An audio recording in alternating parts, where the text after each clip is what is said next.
Two horses were laboriously pulling a carriage through the dense thickets and over the sandhills which in the early sixties still made an ugly breach between San Francisco and its Presidio. The difficulties of the course were not abridged by the temper of the night, which was torn with wind and muffled in black. During the rare moments when the flying clouds above opened raggedly to discharge a shaft of silver, a broad and dreary expanse leapt into form. Hills of sand, bare and shifting, huge boulders, tangles of scrub oak and chaparral, were the distorted features of the landscape between the high far-away peaks of the city and the military posts on the water's edge. On the other side of the bay cliffs and mountains jutted, a mere suggestion of outline. The ocean beyond the Golden Gate roared over the bar. The wind whistled and shrilled through the rigging of the craft on the bay. Occasionally it lifted a loose drift and whirled it about the carriage, creating a little cyclone with two angry eyes, and wrenching loud curses from the man on the box. "It's an unusually bad night, Thorpe, really," said one of the two occupants of the carriage. "Of course the winters here are more or less stormy, but we have many fine days, I assure you. And they're better than the summer with its fogs and trade winds. I am speaking of San Francisco," he added hastily, with newly acquired Californian pride. "Of course, it is usually fine in the country at any time. I believe there are 16 different climates in California." "As any one of them might be better than England's, it is not for me to complain," said the other good-naturedly. "But I feel sorry for the horses and the man. I don't think we should have missed much if we had cut this ball." "Oh, I wouldn't miss it for the world. Life would be suicidal in this God-forsaken country if it were not for the hospitality of the San Franciscans.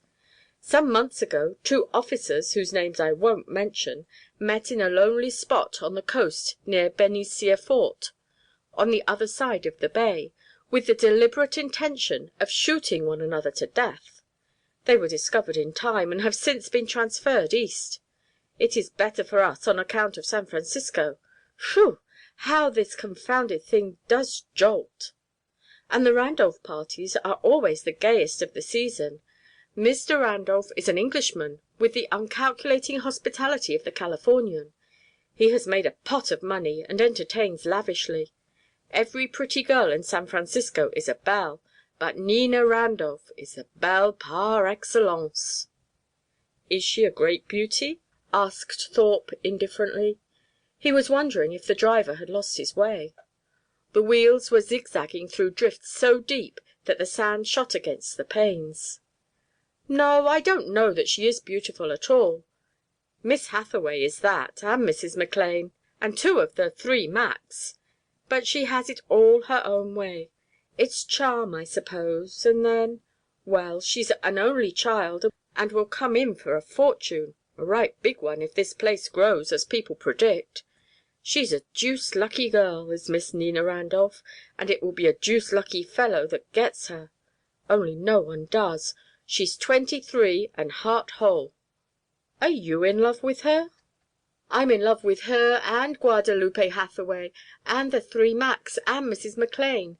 I never met so many attractive women in one place." "Would it be Mrs. Hunt McLean, a Creole? I met her once in Paris. Got to know her very well." "You don't say! She'll make things hum for you. There's something else I wanted to say. I thought I'd wait and see if you discovered it yourself, but I believe I won't. It's this. There's something queer about the Randolphs, in spite of the fact that they're more to the front than any people in San Francisco.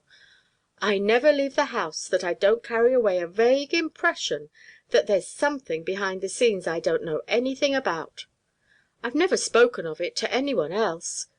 It would be rather disloyal, after all the kindness they've shown me, but I'm too curious to know how they will impress you. I've only been here 6 months, and only know what everybody else knows about them." "Do you know, Hastings," said the Englishman abruptly, "I think something is wrong outside.